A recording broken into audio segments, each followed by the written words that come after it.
이제 드디어 이번 세미나의 마지막 종장 에필로그까지 왔습니다. 그동안에 우리는 뇌명과 함께 기쁨도 체험하고 또 슬픔도 체험했습니다. 이스라엘 백성들이 잘못했을 때 마음이 안타까웠습니다. 그리고 적이 위협했을 때 우리는 위협을 느꼈습니다. 우리는 그동안에 느헤미야와 그 백성이 체험했던 것을 같이 공감하면서 그걸 같이 느꼈습니다. 그 사건은 그들에게만 것이 아니라 오늘날 우리는 똑같은 대적을 만나고 있습니다. 그들을 괴롭혔던 대적이 지금 우리 가까이 있습니다. 그리고 그들이 섬겼던 하나님은 또 우리 하나님으로 도움을 주고 있습니다. 문제는 우리가 그런 도움을 받도록 손을 내미느냐 안 미느냐에 있습니다. 그렇게 내밀 때 하나님께서는 언제나 지체 없이 우리에게 도움을 주십니다. 하나님께서 우리가 원하시는 것은 우리가 마음의 부흥을 가지고 주님을 새롭게 주님을 섬기는 그걸 하나님께서 원하십니다.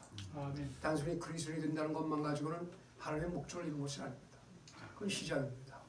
이제부터는 주님과 함께 동행하면서 주님이 우리를 위해서 기대하시고 목적하시는 바를 하나씩 이루어 나가시는 것, 교회를 세워나가는 것, 영적을 위해 세워나가는 것, 그것이 주님께서 여러분과 나를 권하신 목적이 아니겠습니까? 아멘. 그렇다면 어떻게 그러면 우리가 그렇게 할 수 있겠습니까? 묻는다면 오늘 하나님께서는 느헤미야에서 통해서 우리에게 확실한 그런 대답을 주신 것입니다. 아멘. 문제는 우리가 그것을 어떻게 받아들이냐 하는 것이 우리 각자에게 있어서의 문제가 될 것입니다. 여러분들이 이 감격적인 우리 세미나를 다 하고 그 일순간 안에 끝나는 것으로 끝나는 것이 아니라 여러분 마음속에 깊이 남아서 그때 느헤미야 그때 이렇게 했구나 하는 것이 여러분 마음속에 다시 기억된다면 그것은 상당히 의미가 있는 것입니다. 네. 그래서 지금 마지막 종장을 앞에 놓고서 그동안에 배웠던 것을 다 우리가 한번 종합을 해가지고 그리고 그것을 안고 간 그 시간이 되기를 바라겠습니다. 자, 느헤미야는 모든 일을 다 마치고 일단 철수했습니다. 다시 페르시아 왕으로 돌아갔습니다. 그거에 대해서 우리가 7절 나와 있는데 우선 먼저 하나님의 말씀을 읽어야 되겠죠. 그래서 느헤미야서 13장 1절부터 9절까지 봉독을 하겠습니다. 이번엔 내가 혼자 서서 봉독하겠습니다. 느헤미야서 13장입니다.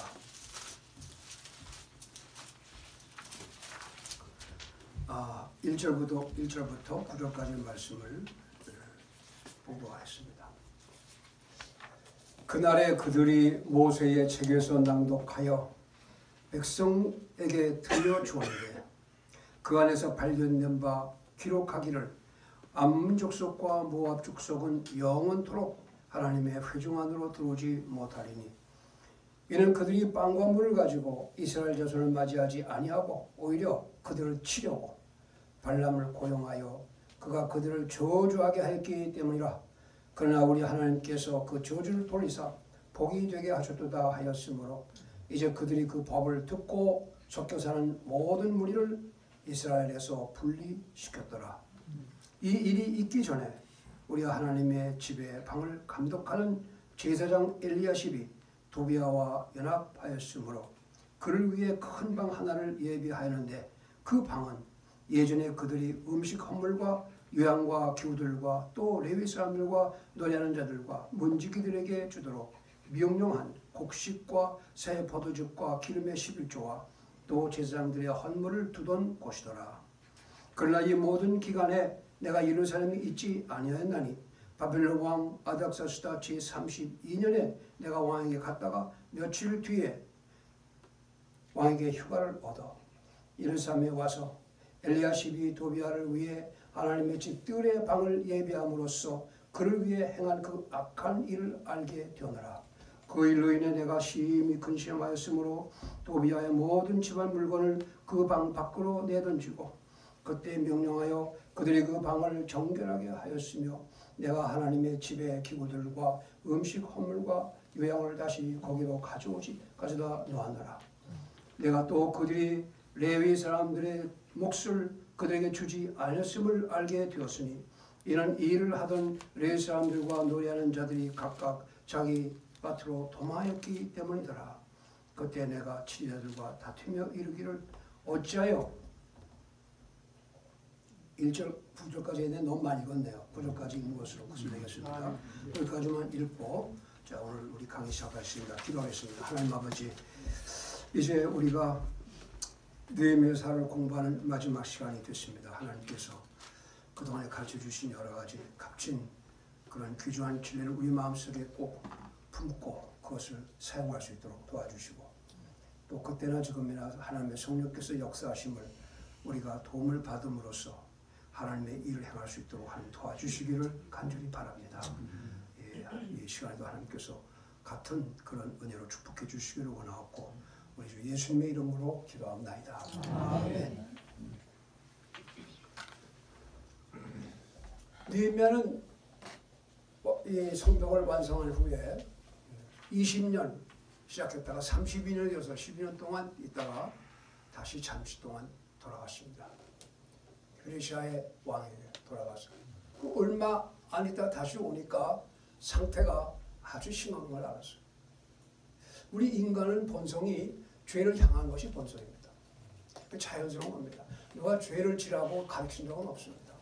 그러나 본성은 죄를 항상 그쪽으로 가게끔 돼 있어요. 그래서 우리가 그걸 뚫고서 계속적으로 주님과의 관계를 유지하고자 하는 노력이 없으면 자연스럽게 우리는 옛날로 돌아가게 됐어요. 그건 그들에게 문제가 아니라 우리 모두에게 문제가 있는 거예요. 네. 그래서 자 우리에게 와서 이런 사람이 와서 알게 되었노라 그거 있습니다. 알고 보니까 자기가 여태까지 기대했던 모든 것들이 무너져 가고 있는 것을 봤단 말이에요. 참 놀라운 일이죠. 무너진 것을 보게 됐다. 자 여기서 그는 어떻게 그것을 해결하게 됐는가 하는 것에 대해서 우리가 오늘 살펴볼 필요가 있습니다. 여러분들은 그 전에 이스라엘 백성들이 하나님을 예배하기 위해서 큰 협정 모임, 컨벤션이라고 합니다.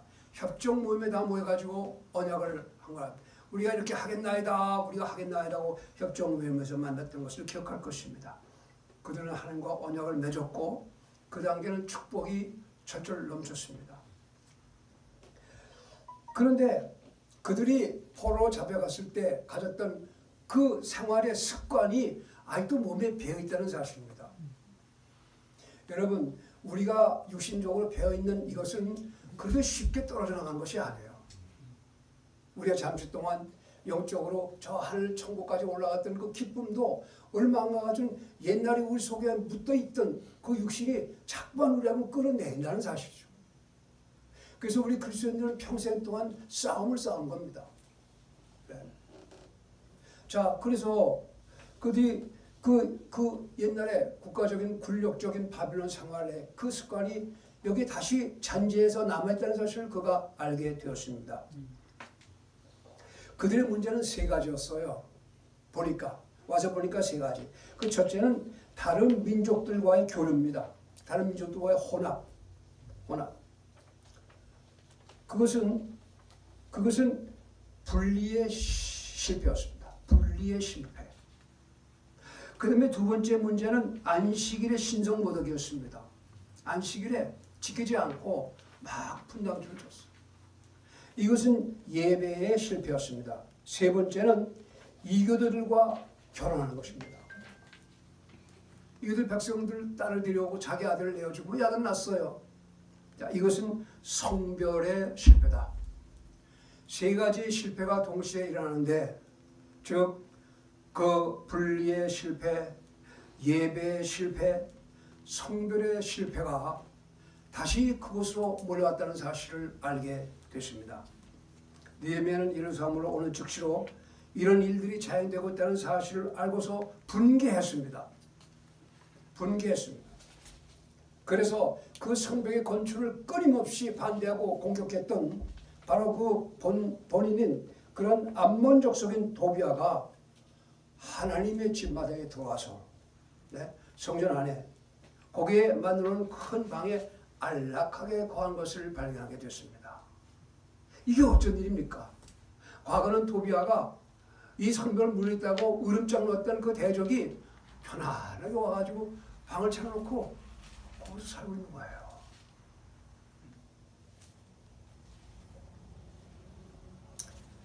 그에 대하여서 느헤미야는 과거에 너희에게는 이 우리가 성벽을 건축하는데 아무 목도 분복도 없고 기념물도 없다고 선포한 그 사람인데 이제 와준 그가 그 성벽 세운 안에서 즐거움을 누리고 있다는 사실입니다. 이게 말이야 되겠어요? 화가 나는데 정말.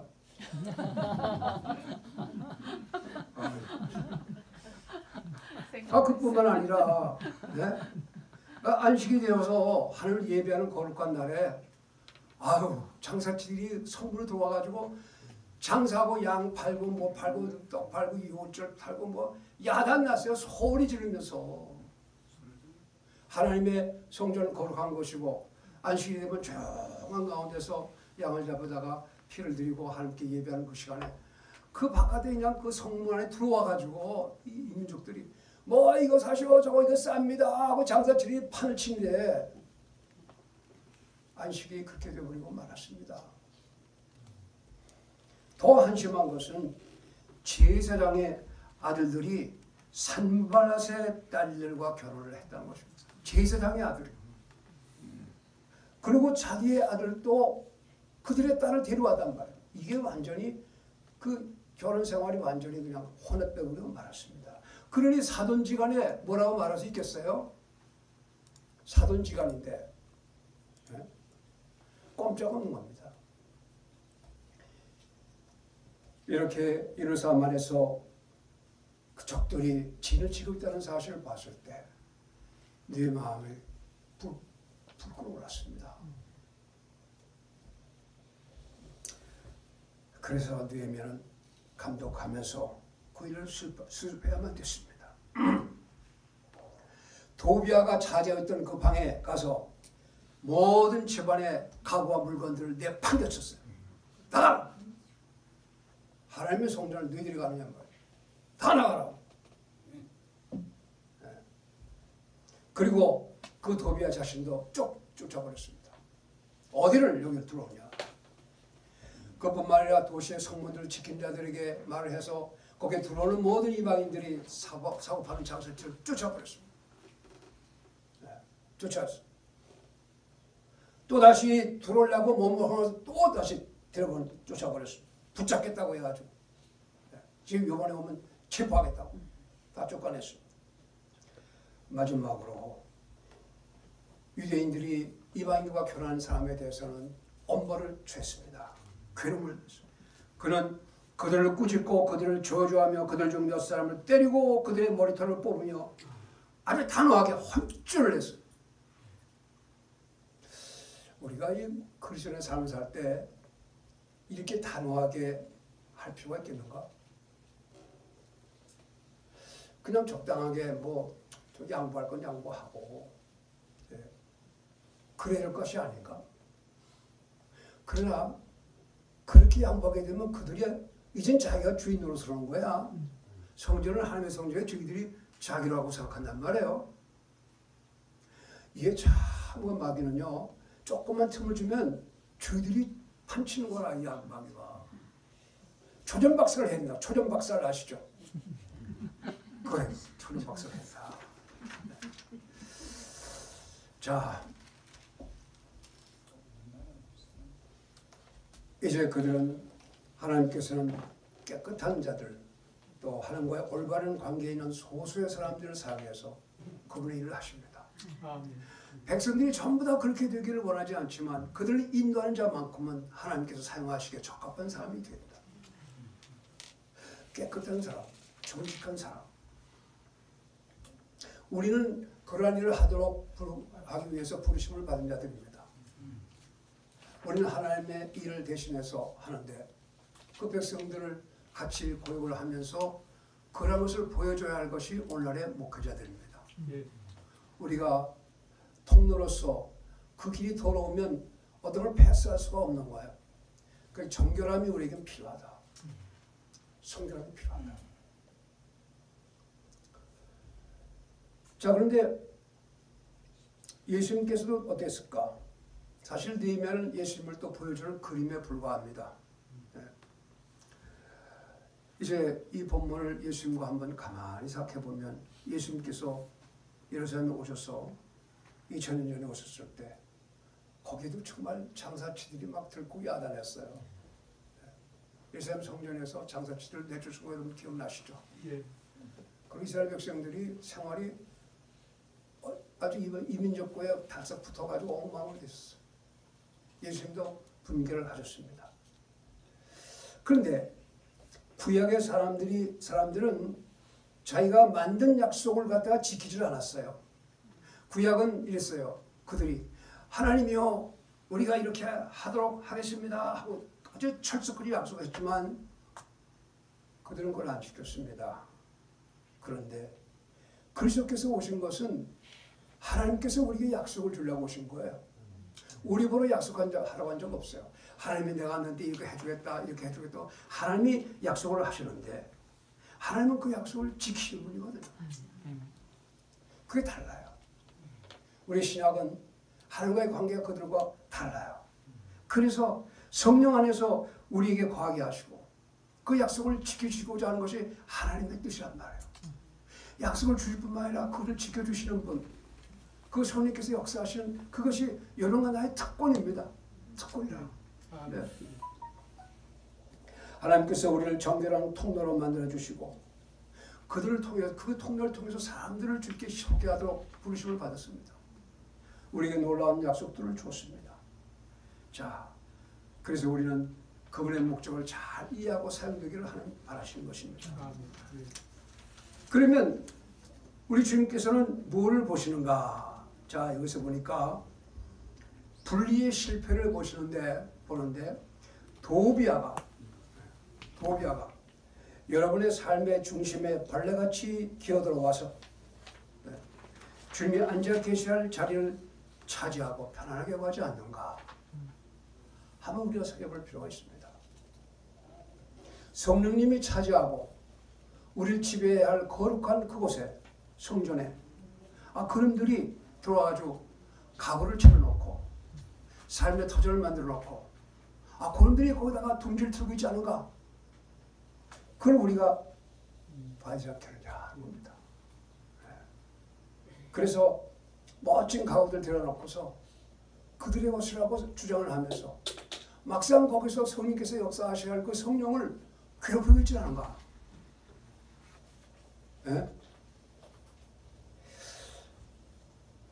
자, 많은 경우에 그리스도인 백성이 자기들의 삶 안으로 많은 이상의 쓰레기 같은 걸 들고 모아가지고 과연 중요하지도 않은데 그게 마치 아주 귀중한 모양으로 반짝반짝반짝한 가구를 들여놓고 그걸 자랑하고 있지 않은가.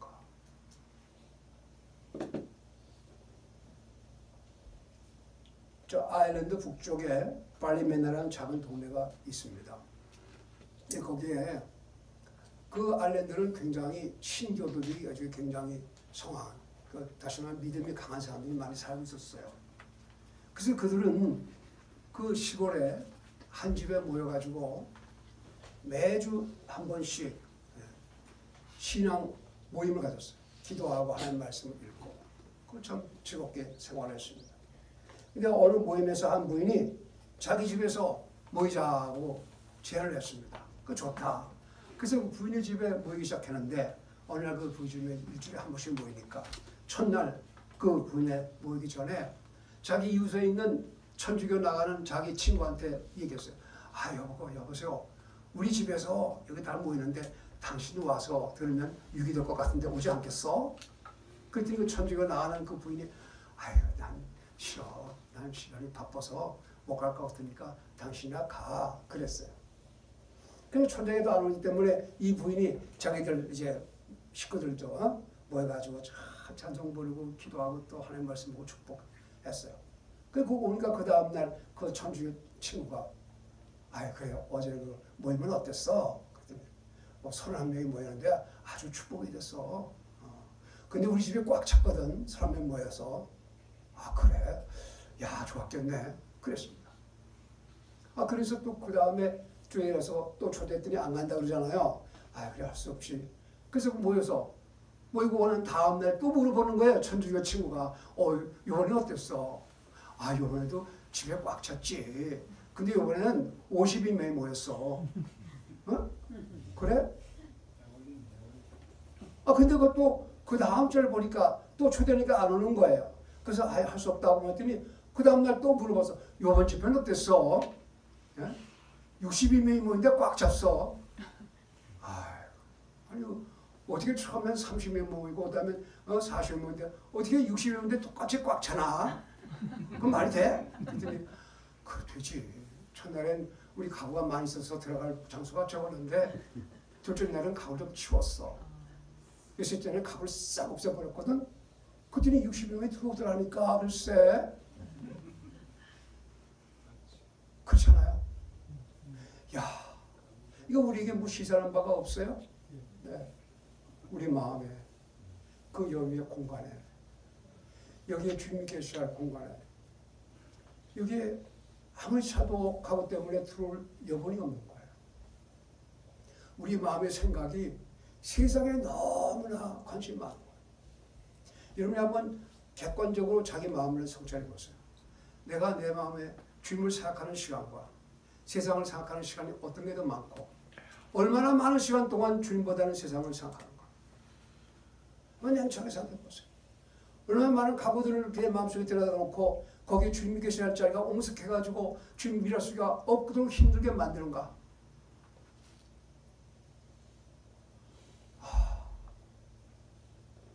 너무나 우리는 주님을 홀대하는 게 아닐까 싶어요. 주님께서 우리 삶의 모든 부분을 다스려야 되는데 우리는 주님을 제한하는 겁니다. 주님께서는 요것만 하시고 나머지는 다 내가 컨트롤하겠습니다. 예배 드릴 때 설교 말씀만 준비하게 하시고 기도하시고 나머지는 다 내가 하겠습니다. 그러고서 주님 우리의 삶의 전체 가운데 너무나 초라한 분으로 남아서 우리한테 구걸하는 것이 아니냐. 우리는 한번 냉정하게 생각할 필요가 있습니다. 냉정하게 생각할 필요가 있습니다.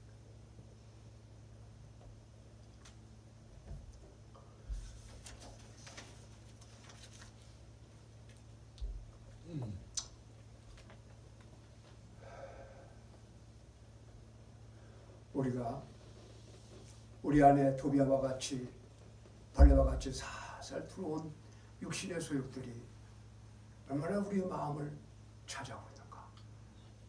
그들이 마치 승자와 같이 쾌재를 부리면서 여기가 내가 구할 곳이야 하고 주인 노릇을 하는 것이 아닌가. 그건 우리의 주인이 아니거든.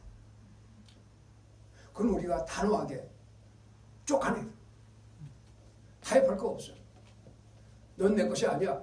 너 여기서 잘 자격이 없어. 나 그렇게 하나씩 제거하는 작업이 필요하지 않겠느냐는 겁니다. 그럴 때 주님께서는 편안하게 우리의 삶의 모든 부분을 주인으로서 역사할 수가 있지 않겠느냐는 것입니다.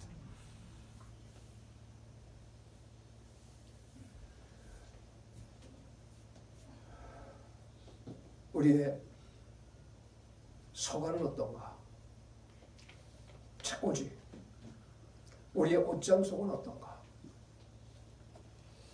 거기에 주님이 기뻐하시는 것이 아니라 세상적으로 화려한 옷을 사기 위해서 돈을 막 들인 것이 아닐까?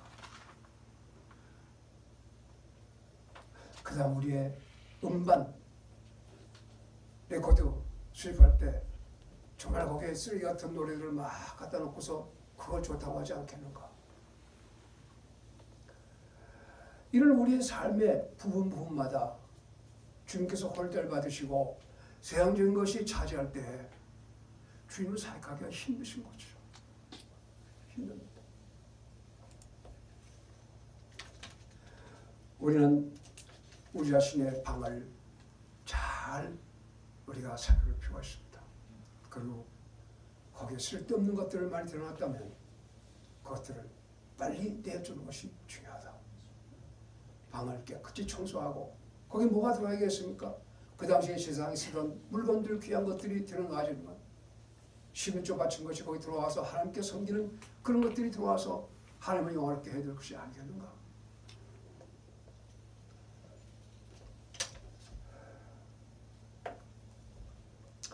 우리가 예배는 제대로 잘 드리고 있는가?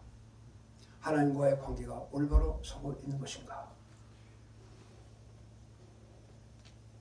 우리가 우리 집안에 TV를 보는 시간, 그 다음에 엔조이하는 그런 쾌락의 시간, 또 소풍 가고 유람하는 시간, 그런데 많은 시간을 사용하고 있지 않은가?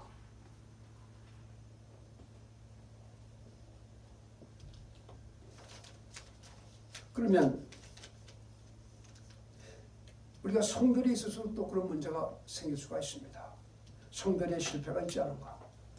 여러분의 간증을 피하도록 위협하는 걸어가지 못한 연합이 있지 않은가? 너무나 세상적인 친구라 만나는데 시간을 많이 뺏기고 돈을 낭비하지 않는가? 하나님의 말씀을 역행함으로 하나님의 뜻을 분명히 떠난 어떤 우정관계를 소중히 여기고 있는 것은 아닌가?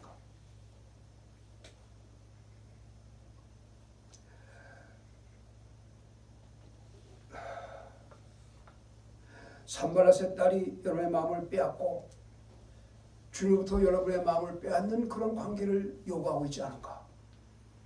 저는 매력적이거든요, 사실은 그 딸이. 그러나 그것은 주님의 일에는 아주 해로움을 주는 거 아니었어요? 우리에게 마귀는 매력적인 걸 가지고 우리에게 틈새를 들어오는데 우리가 그걸 거부한다는 건 쉬운 일이 아닙니다. 그렇지만 그거는 명철의 모습 아니다. 우리가 많은 젊은 남자들이 결혼하기 전에 가져야 할 순교를 팽개치고 그걸 범하고 있지 않은가? 그거는 죄악 가운데 죄악인데 오늘날 우리가 사는 세상에서는 그거를 그대로 의리적인 것을 받아들입니다. 그건 잘못됐습니다. 그리고는 불신자와 결혼하면서 내가 결혼하게 되면 이 사람을 그리스도로 만들겠습니다 하고 큰 소리 치면서 결혼을 해놓고서 나중에는 그 여자의 반대로 말미암아 가정이 파탄되는 일이 얼마나 많은가. 이런 것들이 우리 생활 가운데 깊숙이 들어와서 우리가 하여금 주님을 예배하는데 방해를 오고 있지 않은가 하는 것을 살펴볼 필요가 있습니다. 만약 여러분들이 세상에서 경건하게 살고자 한다면 여러분 누군가의 마음을 깨뜨려야 할 필요가 있습니다. 우리가 다 좋게 할 수는 없어요. 누구나 다 좋게 우리가 좋은 사람을 보이는 것은 불가능합니다. 때에 따라서는 잔혹할 정도로 버릴 것은 버려. 모든 사람에게 다 존경받는 것은 문제가 있다는 것을 의미합니다. 어떨 때는 우리가 냉혹하게 오죽했으면 예수님께서 너희 집안의 식구들이 원수가 되려 그랬어. 믿지 않은 자에 대해서 우리가 그냥 허락하게 되면 엉망이 되는 거 아니겠어요? 이렇게 우리는 냉혹함이 필요할 때가 있습니다. 하나님의 마음을 상하게 하는 것보다는 사람의 마음을 상하게 하는 것이 더 낫지 않겠는가? 왜냐하면 그렇게 사람의 마음을 상하게 하는 것이 그들에게 해를 준 것이 아니라 언제보나 그들이 돌아올 수 있는 기회를 준 거기 때문에 잘못된 사람에게 좋게 하려고 그래도 좋다고 하면 그 사람이 영영 들어올 수 없지만 잘못된 사람이 옳지 않다고 말하면 언제보나 그 사람이 다시 돌아올 수 있는 기회를 주는 것이 아니겠는가? 자, 그래서 우리는 잘못된 것을 보고 변호하거나 시간을 끌고 좋다고 일하는 것은 그건 안 된다. 잘못된 것은 잘못된 거다. 네가 지금 예수를 믿지 않더라도 너는 잘못된 거다. 그러면 나중에 그가 회개하고 돌아올 수 있는 기회를 줄 것이다.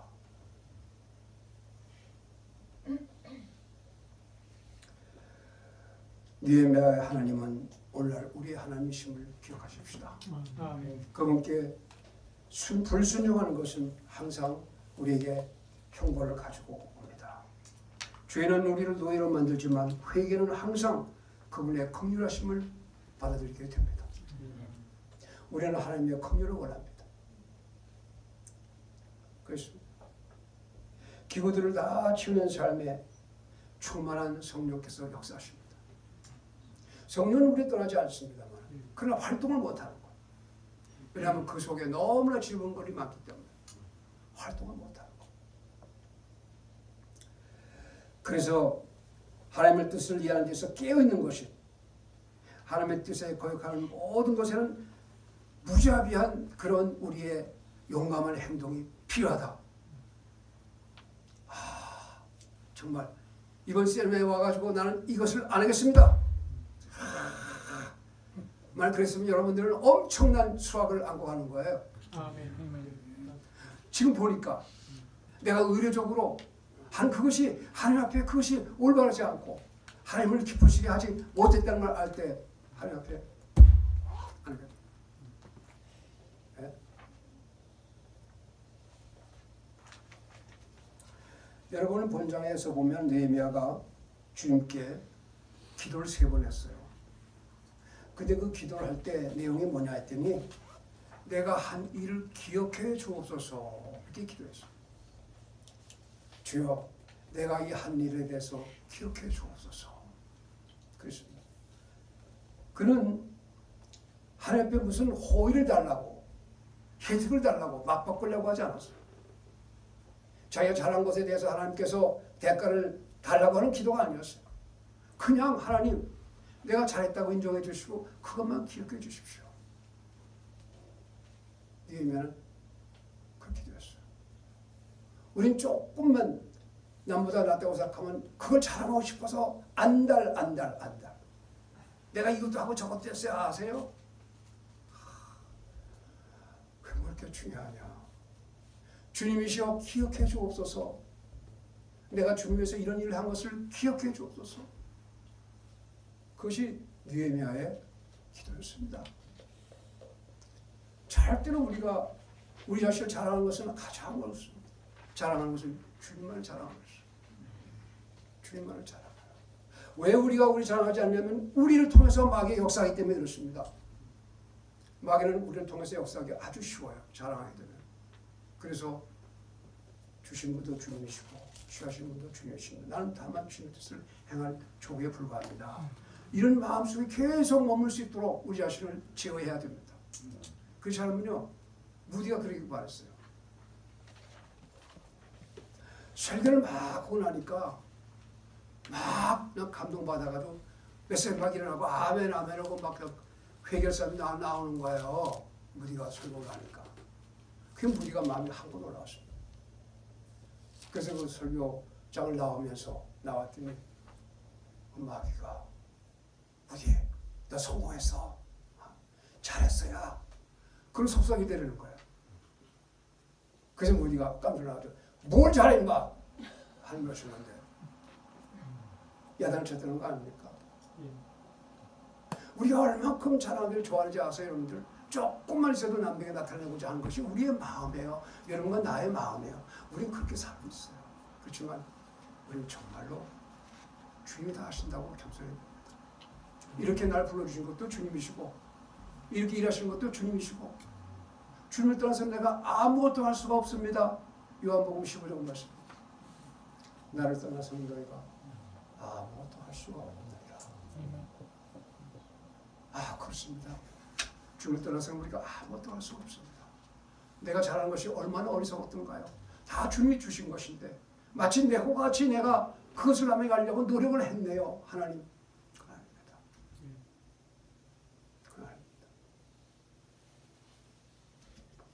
나중에 주님께서 우리를 만나실 때 네가 좋은 것에 신실하였은즉 내가 너를 많은 것을 다스릴 치료로 삼겠다. 마지막 때 우리는 주님께 칭찬받을 것만 생각하면 됩니다. 지금 이 시간에 우리가 칭찬받을 생각을 하지 마세요. 지금은 아닙니다. 지금은 우리가 일할 때고 심판할 때는 마지막 때 주님께서 칭찬받을 것만 생각하시면 됩니다. 그럼 우리가 실족하지 않아요. 실족하죠. 유명한 사람일수록 마귀는 더 큰 유혹을 한다는 사실입니다. 그래서 그들이 넘어진 것을 우리가 많이 보지 않습니까? 네. 자, 우리 느헤미야서 이렇게 돌아보면서 이것은 영적인 전쟁이에요. 우리가 사역하는 것은요, 이게 보통 사역이 아닙니다. 우리 조그만 친교이지만요, 여러분들은 복음을 가지고 있습니다. 아멘. 여러분들은 성령을 모시고 있습니다. 여러분들은 준비시키시는 일을 부여받았습니다. 그게 작은 일이 아니거든요. 아무나 그렇게 합니까? 아무나 그런 일을 맡깁니까? 주님께서 여러분을 사랑하시고 여러분이 필요하기 때문에 불러주신 거 아니겠어요? 그렇죠. 그렇죠? 절대로 그것을 작다고 생각하지 마시고 거기에 충성을 다하는 겁니다. 아멘. 그런 판단을 나중에 하나님께서 잘했다. 충성된 자야. 충성된 자에 대한 하나님의 보상이 따르게 될 것입니다. 우리는 모든 영적인 치열한 전쟁에 가담하고 있다는 사실입니다. 총회 갈 때까지 휴전은 없습니다.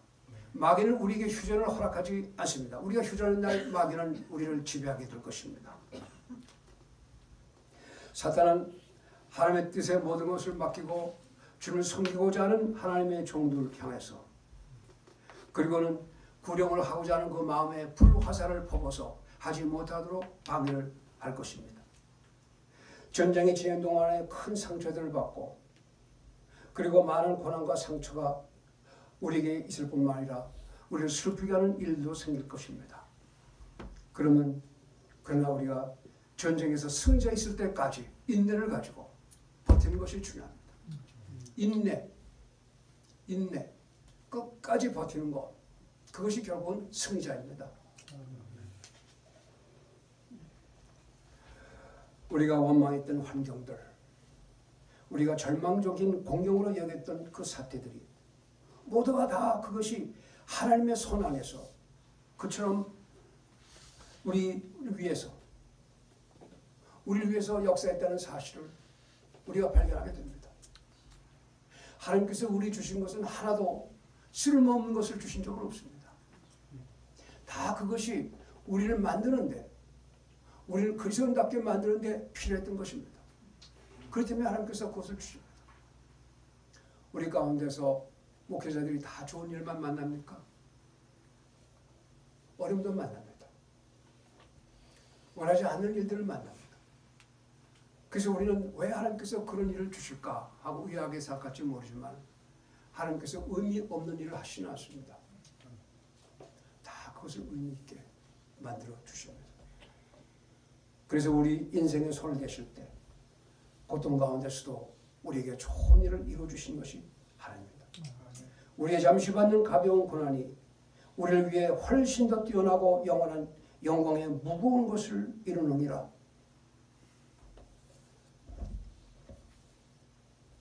어느 날 느헤미야가 페르시아 왕한테 갔다가 돌아왔을 때 그가 이해했던 것과 같이 오늘 주님께서 우리 마음에 예루살렘에 들어오시고 이해한 것과 같이 우리도 주님을 향해서 기쁨의 찬양을 돌리며 하나님께서 영광을 드리는 것이 우리가 해야 할 일이 아니겠는가.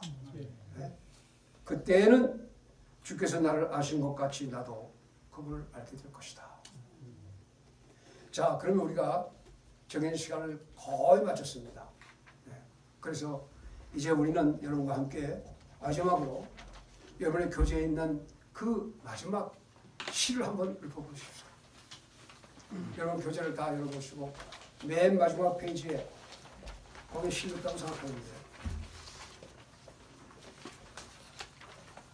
자, 대표적으로 누가 시를 잘 읽을까? 동명이가 제일 잘 읽을 것 같아요. 제가 자, 거기서 그 시를 한번 읊어주시면 여기 나와서 하세요. 잘 들리게.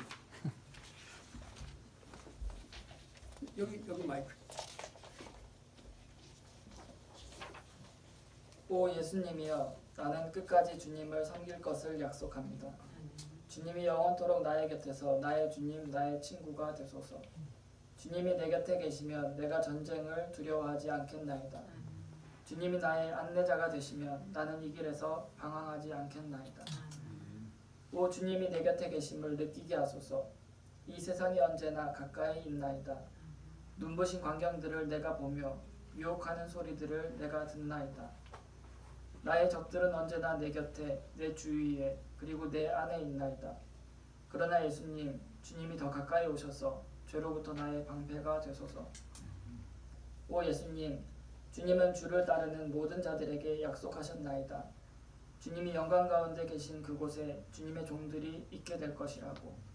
그리고 예수님, 나는 끝까지 주님을 섬기겠다고 약속하였나이다. 주님을 따르는 은혜를 주소서. 나의 주님, 나의 친구여. 아멘. 자, 우리가 니은야를 마시면서 이런 마음의 다짐을 하면서 이 자리를 떠나고자 합니다. 우리 여기서 천국의 기쁨을 느꼈습니다. 그러나 이 문 밖에 나가자마자 차가운 바람이 우리에게 거세게 불을 것입니다.